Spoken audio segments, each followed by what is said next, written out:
Hello, Texas Frightmare Weekend! Done a costume change since I last saw you. Is everybody having a good day? Well, I know technically it is Saturday the 18th, but today in this room it's Friday the 13th. Let's not waste any more time. Let's bring out our guest of the hour. First up, give a huge Texas Frightmare Weekend welcome to Sean Cunningham.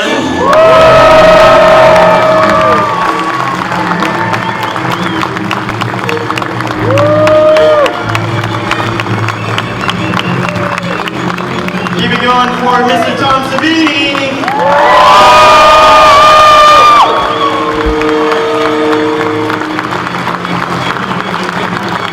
Last but not least, our final girls of all final girls, Adrienne King! We'll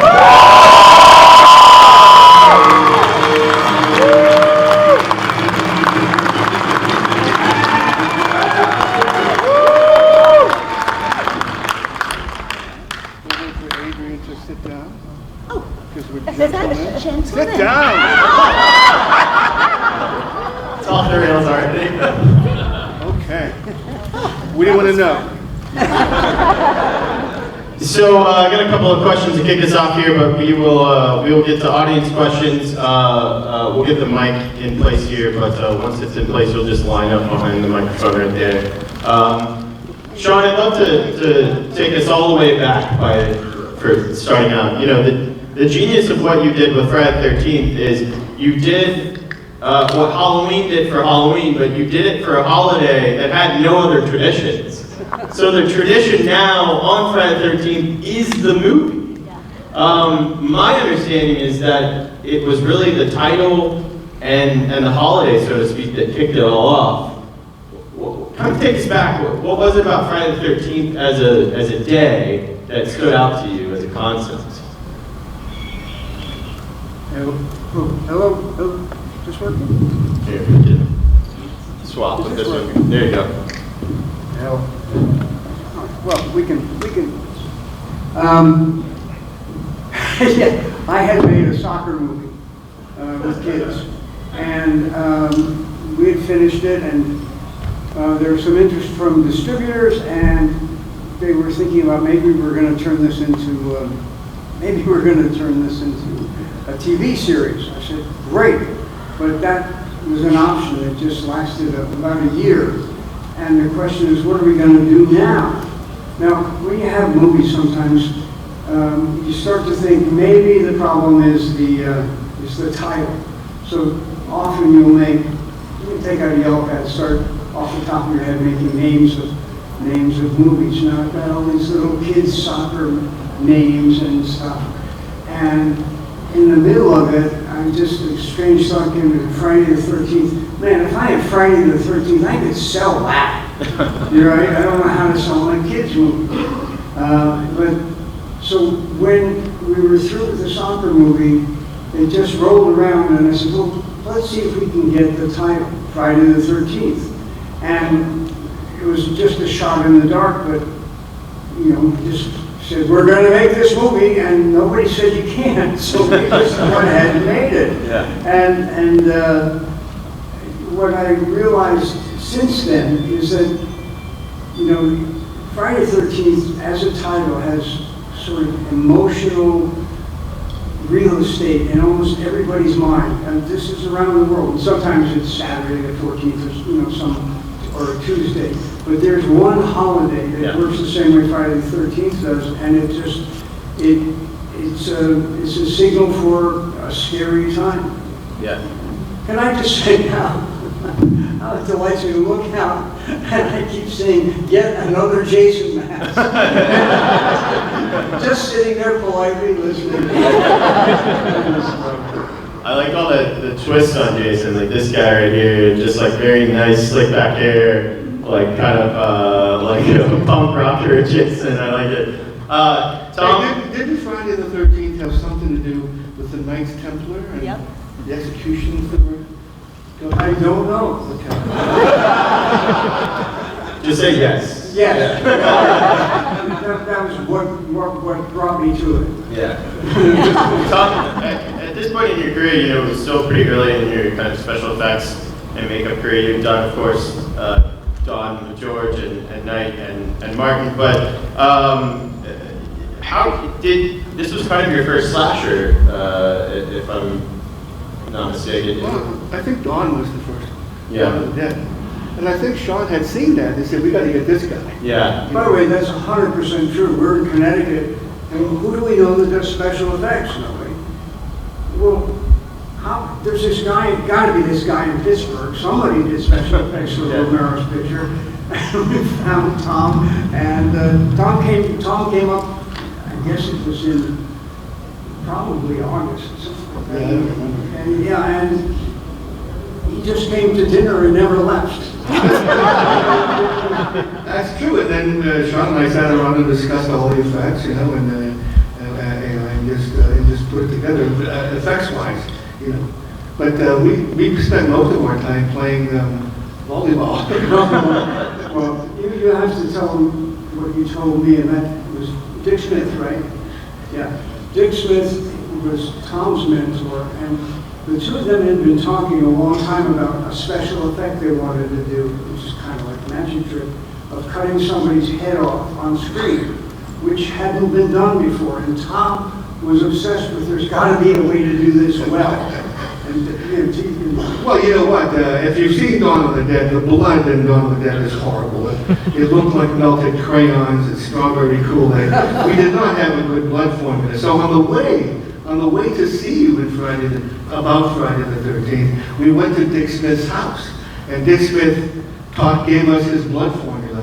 If you don't know who Dick Smith is, he created the makeup in The Godfather, The Exorcist. He's the god of makeup. Everything special makeup effects-wise, he invented. He was the scientist behind it all. So we got his blood formula, and the first time we used it was on Robbie Morgan's throat. Well, he cut her throat, you know.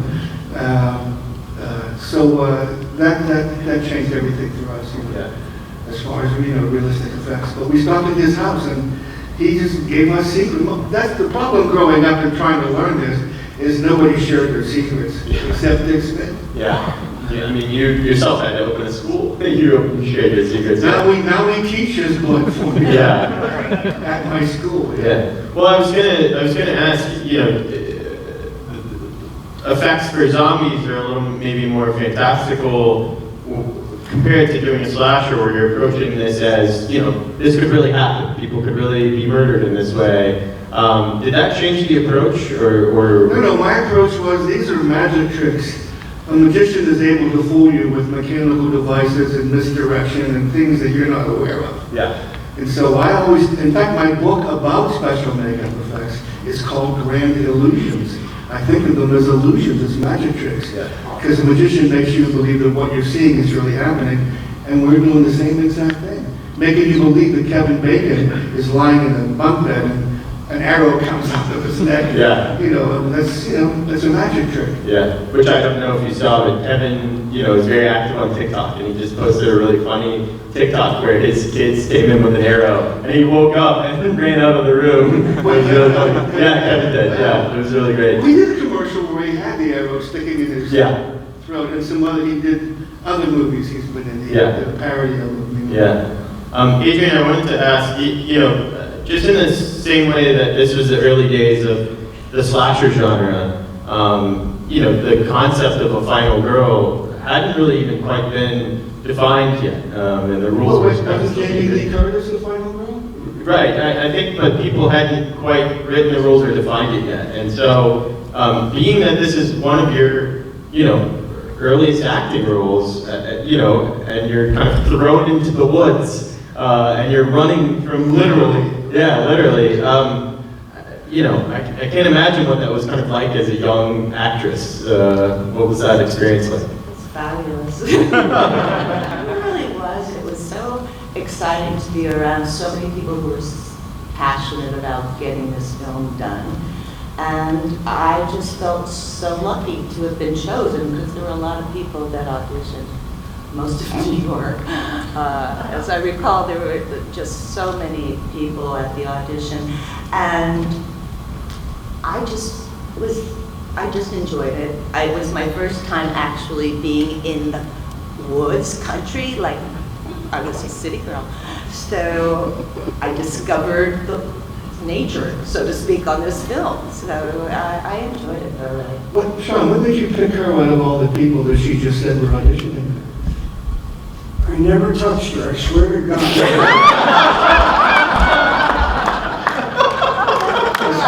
the greatest answer ever. You could have said I slept with him and then he would have been fine with that. Either way is fine with me. You know, as I noted, early days of slasher, but the idea of a sequel or a franchise really wasn't even a concept in the way that we know it to be in horror, especially the slasher sequel. But to have that ending, which is still to this day, when you watch this movie with an audience, it's still so shocking and surprising. Which ending are you talking about? The ending to Friday the 13th. When Jason comes out. Yes, yeah.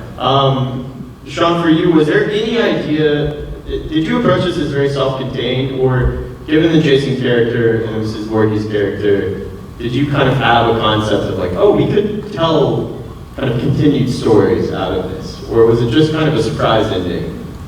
Just ask yourself that question again.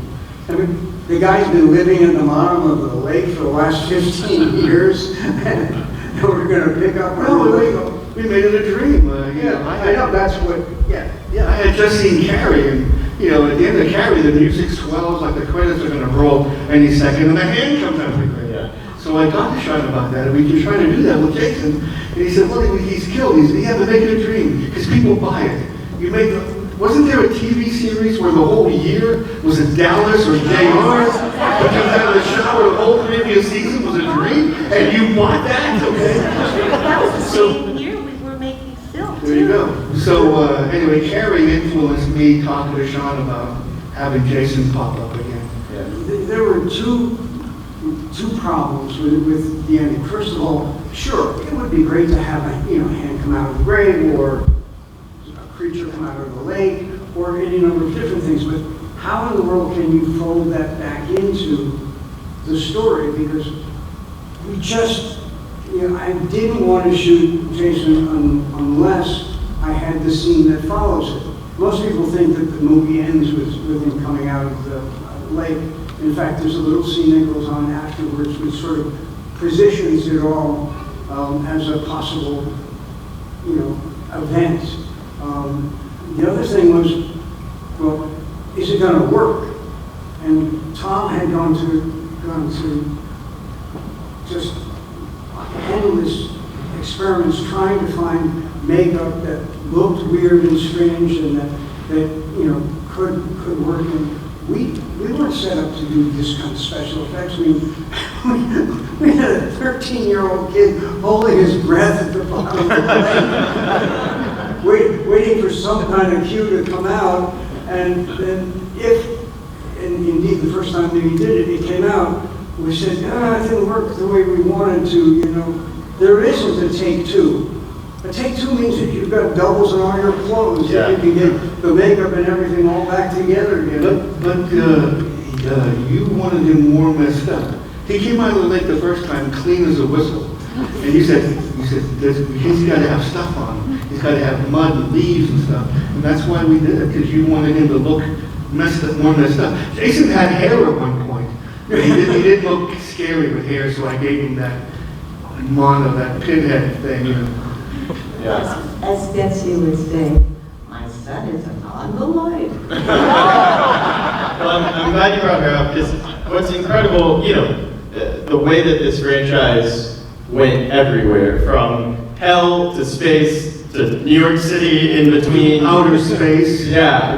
When you really strip all that away and you go back to that first film, which is very simple and effective and understated, I think that the first movie has a lot more to do with something like Psycho than it does, movies in the slasher genre. To have Mrs. Voorhees, a female killer, it was so kind of avant-garde and unexpected for the time period and still today. What were kind of your influences beyond, because I know that the story goes that you saw Halloween and you were influenced by Halloween, but it feels a lot more kind of Hitchcockian to me.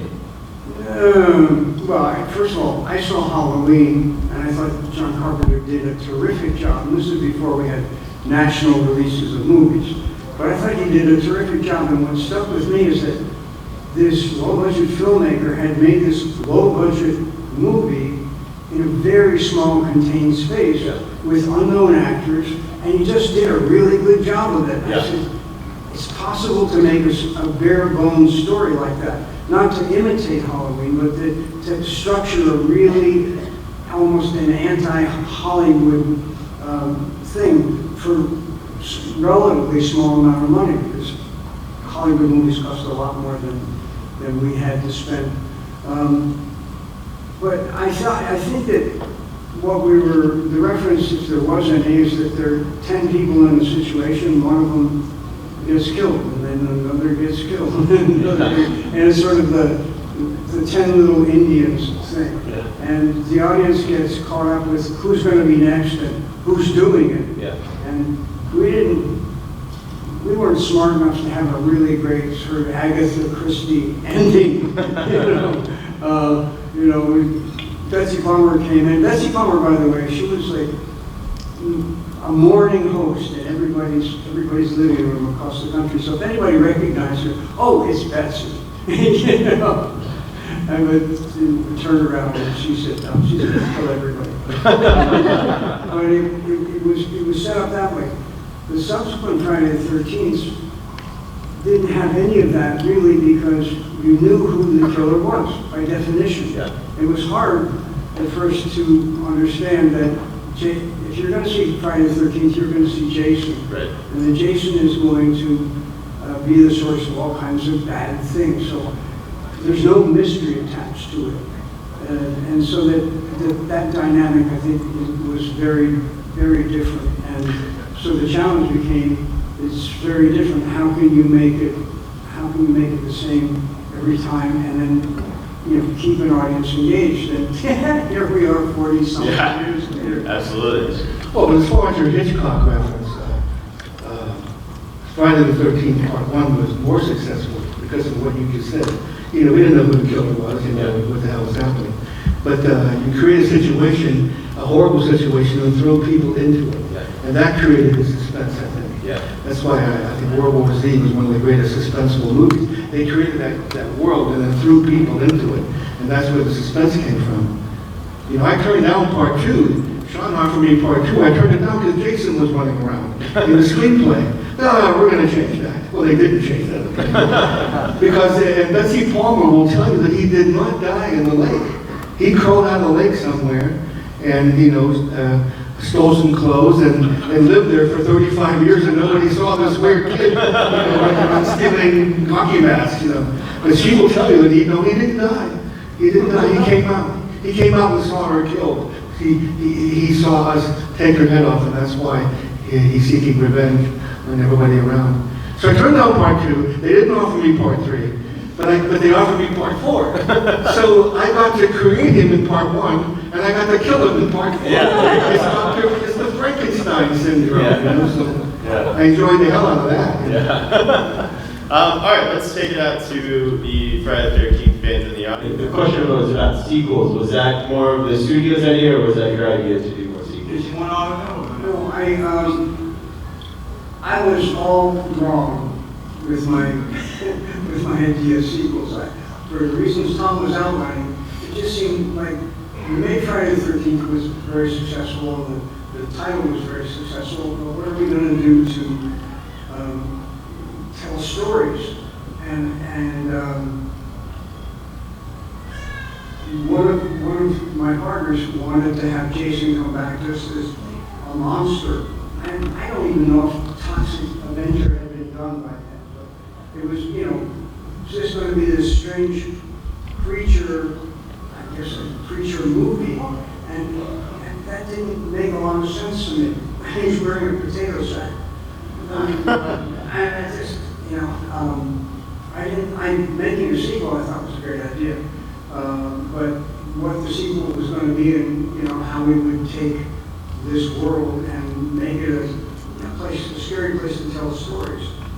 And then very quickly, Friday the 13th became two things. It was very dependable. If you were going to see Friday the 13th, you were going to see Jason, you were going to see a bunch of teenagers get smacked around, and see some nudity and some kind of sex, and then hopefully there will be a pretty woman line at the end. And that became what Friday the 13th was. A couple of times we tried to, vary the theme a little, and boy, did that not work. Part 5. Jason X. Jason, that was still Jason. That's when he turned into RoboCop. Thank you. All right. Hi, your first Jason Voorhees question. So my question is, what your favorite Louder. Can't hear you now. My question is, what your favorite kill was during the movies? You're not gonna me? Any of them. Oh, the favorite Any of kill. them, whoever. Well, I know mine. What was your favorite kill? Well, I'm just gonna say it has to do with machete and That's you. yes. The favorite kill? Well, Kevin Bacon. Oh, Yeah. Mine personally is a sleeping bag. Oh, I see you. Yes. Thank you. Thank you. I like when Jason killed somebody with a guitar. Jason goes to you. Hi, this question's for Tom. I was just wondering, were there any valuable lessons you learned while doing special effects for Friday the 13th Part 1 that kind of helped you later on in your career, or was there just anything in general you learned that helped you out? That's a good question. Like I said, I always thought of them as magic tricks. So trying to figure something out that way, I just continued to do that after Friday the 13th. But it was the 1-2 punch of Dawn of the Dead and Friday the 13th that propelled my career. I wouldn't have had Friday the 13th if it wasn't for Dawn of the Dead, with George and then Sean seeing that. And that 1-2 punch, in the 80s was my decade. I must have done 15 splatter movies in the 80s. Thank you. They will. Hi, y'all. Thank you all for being here for us at Texas Frightmare Weekend. They forced us here. We had no choice. I'm sorry about your travel days, by the way. Thank you. I'm sorry, what? I'm sorry about your travel days. Thank you. I don't want to talk about my travel. It was the worst nightmare ever. Friday the 13th is one of those kind of things where the idea has now become the institution. Have you kept an eye on any of the fan-made properties, and do you have any favorites from those? And kind of more to the fact, how do you feel that a lot of the fan-made stuff is some of people's first foray into filmmaking when they do their own fan movies? I don't know, Sean, isn't it true? I mean, horror movies, a lot of directors, their first movie is a horror movie because they make money, right? They usually make money. So they choose a horror movie and go, because of the success of Halloween and Friday the 13th, we were talking about Scream on the way up, and that was just Wes Craven copying everything we've ever done. You agree? Is that right? You replied because you agree? I agree. I'm sorry, I'm sure I didn't answer your question. Well, the question is, how do you feel knowing that Friday the 13th has kind of been, whenever they make their own fan-made film based on Friday the 13th property, how do you feel knowing that it's come from basically your idea now becoming an institution? Well, it sort of pisses me off because they're using clowns, okay? People are afraid of clowns. Clowns are funny. Some of my best friends were clowns in the Willy Brothers circus. I turned down so many scripts because I thought it was a clown, And now there's Terrifier 3 coming up. So I'm going to be in that.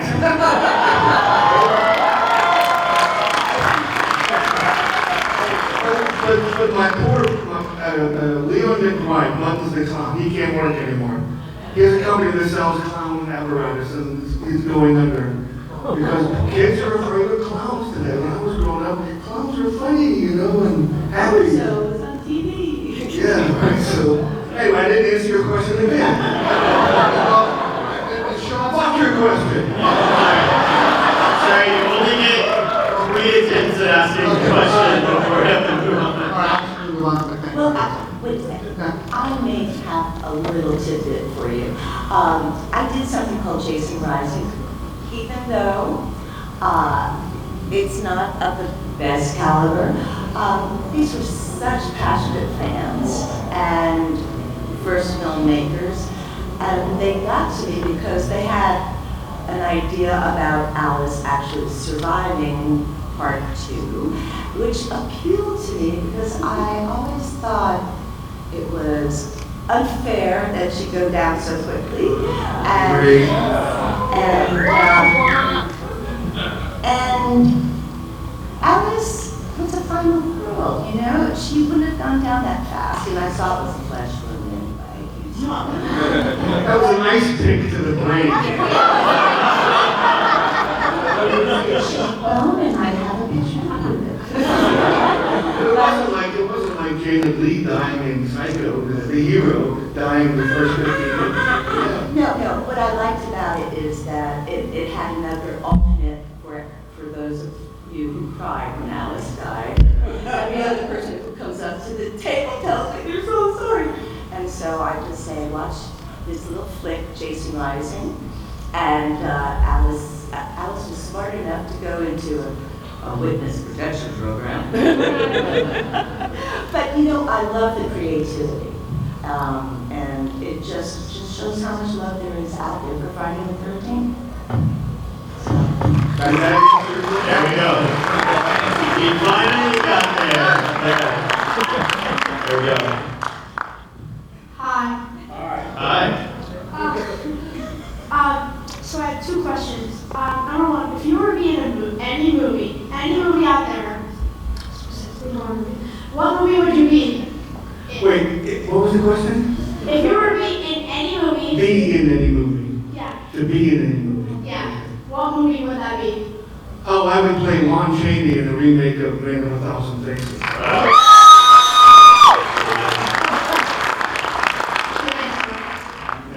He approves. We almost did. PBS was going to do a remake of Man of a Thousand Faces, produced by Richard Rubens. It never happened. Well, But the script was out there, and they asked us to contribute, what we were going to see in a movie like that. And we all did, including George Romero. But it fell through, it never happened. yeah. Well. All right. On behalf of everybody here. We don't necessarily endorse what this kid's about to say. On behalf of some people here. Do you guys know if there will be a new Friday the 13th coming out? Yeah. No, the short answer is no, not soon. The additional part of the answer is that A24 is working diligently on the TV series, and the TV series is scheduled to start shooting in the middle of September. Yeah.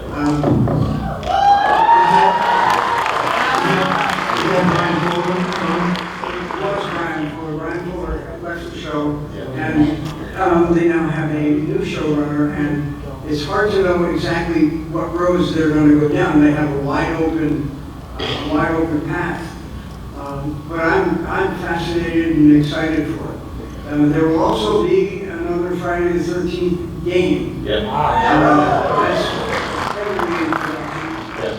And the issue is this, is that in the more post-pandemic world, nobody's quite sure who's going to go to a movie theater or to see what. Initially, people are going to see some scary movies, but not the way they used to. And is the audience, the current audience, going to be there a year from now or 2 years from now? We don't know. But that's the reason that they're reluctant to spend the kind of money that it takes to make a movie and then advertise it. So I think it'll be probably 3 years before there's another Friday the 13th in the theater. That's what I think. Yeah. I just got you guys 2 announcements. You better be happy.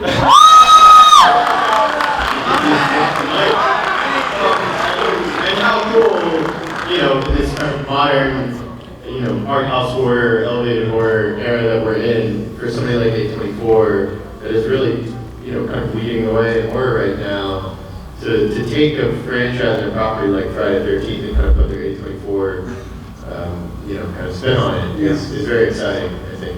They're very, very bold. Yeah. Filmmakers. Absolutely. Yeah. Cool. Hi. Question for Sean is, so after the first Friday the 13th movie, and you didn't return for the sequel or a set of sequels for a year there, you went on to make the film A Stranger's Watching with Bruce Warren and Kate Mulgrew, which, by the way, if you'll have never seen it, you'll find that movie is absolutely fantastic. But inevitably in the 90s, the mid-90s, you came back with Jason Was Help, and then subsequent sequels from there. I'm just curious, what was the road that brought you back to the franchise? That either, I don't want to say you abandoned, I don't think you did that, I just think that you sort of moved on from you. But I'm just curious, what brought you back to the franchise? What was the road? What brought me back to do Friday the 13th Part 4? Well, That's the one I came back and did. well, no, I was asking Sean, what Oh, I brought thought you? you were talking to me. Oh, I'm sorry. Sean sounds like Tom in a certain, To the New Line series of films. Yeah, there's a long story that goes with that. The short version of it is that I made Friday the 13th, and I made that, and I was looking to make something else. I was young and in a lot of ways very naive about how the business worked. But I opted to look for other movies to shoot, and that would be different. And time passed, and every 2 years or so there would be a Friday the 13th movie. It would always make some money, and it became very, very predictable. So that even though it was making some money, the people that were artists at Paramount were becoming impatient with it. And they just sort of felt that it had played out. They also felt that the Scream franchise had played out. And my idea was, what if you took Freddy and Jason and put them both in a movie and promoted it like a cage match in wrestling? That would be so cool, and we would breathe some new life into the franchise. That was the goal, and I was able to get the rights from Paramount and get New Line behind it. And then Wes decided he wanted to make another Freddy movie. And so that pushed everything back a couple of years. In the meantime, I had this Friday the 13th franchise, and what can we do with it? And that's when we made the Friday the 13th Part 9. And then there was more stalling, and there was, there came Jason X, which was really made because we couldn't figure out how to get the parts together to do Freddy versus Jason. Yeah. And so, the way I got back to it, it seemed like there was a wide open path for doing things differently with the franchise and having more fun with the audience. Yeah. I would like to publicly declare that I think Jason Goes to Hell is highly underrated and one of the best Friday the 13th movies. And there's 5 to 10 people in this room that agree with me. How has it been for you to see movies like Jason Goes to Hell or Jason X that were maybe misunderstood and not as maybe successful in the day, have really become the kind of favorites of the fandom and the franchise over time as people have kind of appreciated them more and more? I don't know. I wanted to direct Part 8. I called Sean about directing Part 8. I said, what happened with Abbott and Costello? Their career was waning. And the Frankenstein Monsters, Wolfman, that was waning. So they put them together and created this incredible classic, Abbott and Costello and Frankenstein. Yes. So I called Sean when I wanted to direct Part 8, where a black rap group or something meets Jason in the woods or something. It turns into a comedy, okay? He didn't like that idea. So then it happened. It's only partly true. He had a clown in the middle of it. I never A nice clown. A nice clown. Well, That's funny. we had never seen a crossover bit quite like Freddy versus Jason, so thank you for that movie as well. Hi. Hi, this is a question for Tom. Tom or Sean? Tom. I think by her shirt Tom she means Savini. Tom. Yeah. Would you please tell us a recent effect that you saw that really impressed you? Oh, that's a great question. And A why? recent event. A recent A event. recent effect, special effect, or Yeah. whether it be movie, television, something that really impressed you, made Well, you think. anything Rick Baker does, the thing should be called Rob Bottin's The Thing. That movie was Rob Bottin. Yeah, so anything he does. Rick Baker is still impressing me with all the, he doesn't work anymore, but he's constantly sculpting. He just sculpted a creature from the Black Lagoon and posted it on Instagram, it's impressive as hell. So I started painting again. If you go to my Instagram account, there's like 7 paintings where I'm showing you the back of the canvas, then I reveal it, okay? So Rick Baker painted the back of the canvas on the painting, and so no matter how you turn it, it's the back of the canvas. To mock me, okay? So we're pals. I'm going to his house next week. So, but the point is, we're still, you got to keep your hands in it. You got to keep creating art.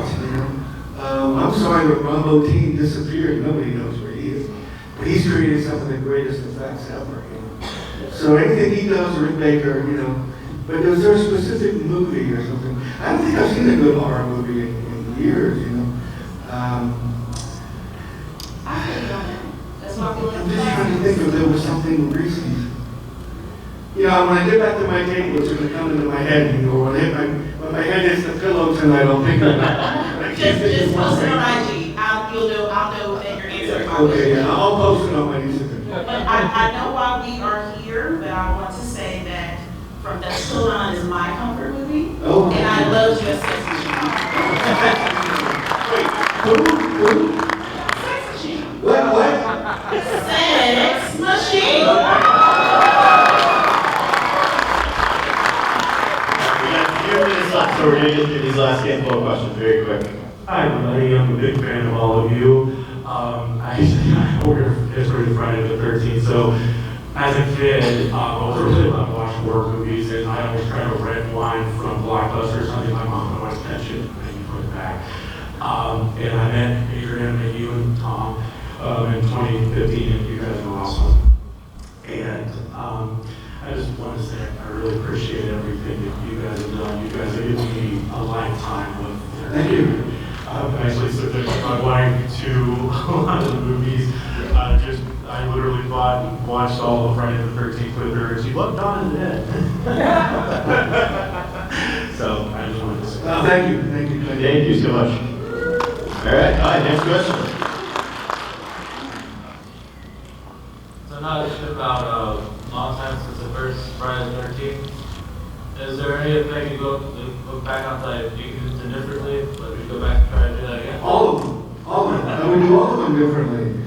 We didn't have CGI back then. When you saw my stuff, it was happening right in front of you. Rick Baker's werewolf transformation in American Werewolf in London, that was happening right in front of you. No CGI. So, but I wish I had CGI when I was trying to solve problems back then. And when it's done well, I like it. But they haven't mastered stuff yet. So yeah, I'd go back and do all of them again, over and better. Thank you. You're very welcome. It's a true artist. All right. A true artist is never done. Satisfied. Never done. This is true. A true artist is never done. You go back and work on something until you die, but there's a deadline. That's the difference. That's the difference. There's a deadline. Work on it forever. Yeah. Because you're never satisfied. You always think you can do better. All right, we got our Freddy vs. Jason here. Hi, I'm Shane now. Jason did wear a hockey mask until Friday the 13th, part 3, so I was wondering how it was decided that the hockey mask would be a definitive look from then on. Good question. How was it decided, since Jason didn't really don the iconic hockey mask until part 3, how was it decided it would be a hockey mask? One of my co-conspirators in Tom's director named Steve Miner who worked with us on the first Friday the 13th. And when we worked to him after the first one, what Steve was doing for a living is he was doing hockey films for the NHL. And they didn't have videotaped, you know, you cut together the games every week. It was frantic. And the big assumption with Jason was that he was kind of a boogeyman. And as a boogeyman, we didn't want to see his face. It was sort of the faceless face of horror. And so in part 2, we had a potato sack. and Steve says, we got to try something. Let's try a hockey mask. And, you know, as compared to anything else that we were thinking, hockey mask is fine. You wouldn't have to explain where he got it. He just happens to wear a hockey mask. And it was something we never needed to explain. And that's how I got there, just out of default. And Steve had hockey on, you know, hockey on the brain. And he's the one that came up with that idea. Wow, that's incredible. Thank you. All right, last few questions. I just want to say hello to you guys. Thanks for being here. My one question for Tom. I'm a big fan of the new game that came out with your Jason, Savini, the Savini Jason. Do you ever think that character's gonna come back in a movie? And then would any of you three get up with that? I really don't know. I don't know what they're going to do with the new game or anything, but they asked me to create a new Jason for the game, and all I could think of was Jason Goes to Hell and making him like a lava flowing, you know, that's the only reason that Savini Jason. Did you get it? No, I didn't see it till the very last second, and so every time I see them, and like I hear people when we're playing it, you hear people crying from the music that when you hear Savini, you're like, oh, that. I know you could have bought it for $3. You can never get that. I've never survived against that Savini. I did hear Jason every time is dead. Now it's $5,000 on eBay. Somebody bought a bunch of codes and they're selling them, you know. So I'd love to see it in the movie if you guys did. Yeah, I really don't know. Thanks, guys. You bet. Well, Tom, you're still ripped in real life enough to play Jason if you want to. We've all seen your Instagram I photos. want to play his dad. There we go. Yeah. Doesn't your dad have the name? Eli or Elias? Voorhees? Okay. There we go. All right, last question. Take us out. Okay, this question is for Adrienne then. If you were to find a girl, what's the most fun way you can imagine dying on screen? The most creative, the most fun? Well, it's certainly not an ice pick to do. Especially done by the coffee boy, because everybody else had left. So I never been that special effects guy. I'm just, you know, if I'm going to be killed, I'm going to be killed in the dust. So, Tom, that would be up to you. How about drawn and quartered by There you go, that's special. All right, perfect. And thank you so much. You want to say one thing? Yeah. I got one thing. I had a treat about a year ago, and Paramount called me and asked me if I wanted to look in on the retimed and or remixed Friday the 13th, and I said sure.